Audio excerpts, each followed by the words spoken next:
qabne faarsu. Eebbaa fayyaana saana simboo isaan golgamne badiqaanii hedduu isa jala dhokanne gaddaa fi gadadoo hundumaa dagachaa warri haadha keessan isaaf asaa galchaa rakkinaaf dhiphina hundarraa uffatanii hundayyuu obsuudhaan yaraas dhaqqisanii guyyaa dhaloota isaa baqeessanii.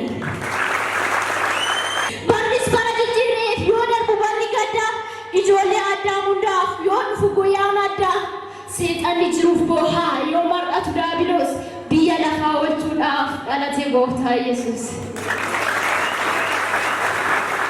Mandara Beetlihemii kutaa biyya Yihuudaa qulqulluun dhalateera kan nurraa fixe mudaa biyyi lafaa raafamtee dhageenyaan dhalachuusaa ammayyuu baga geessan guyyaa yaadannoosaa.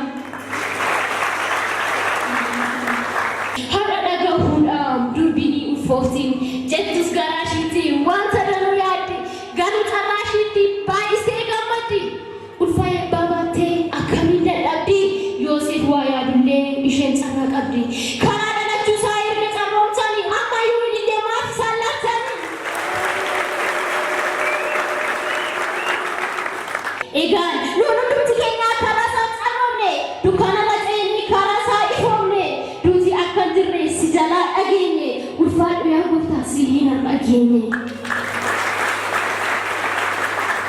Atis mee nu jaallatte fedha kee filattee cubbamtoota cimsitee barbaacha kee nu gochuuf qulqulloota sin danqineen tasayyuu guddummaaf gaarummaan kee sitti mul'anne ammayyuu afuudhaan dhalachuu kee dhaloota kee booda hunduu haraarame karaa mul'achuu kee cubbuun nuuf dhiifame ilmaan namaa hundaas si'iin eebbifame karaan Waaqayyoo hunduu bilisome karaa dhaloota isaa hiika jiru barre inni maal nuuf kaasutti ammaarre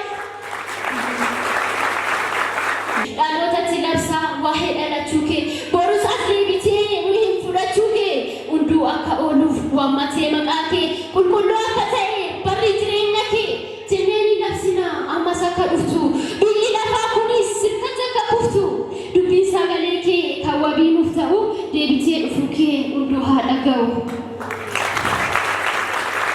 Sidinqisiifatu warri sindeenillee kan kee haa baay'atu ulfinni ammallee jenna ijoolleen kee hundarraa caalchisne qulqulluu siin jenna baay'isne.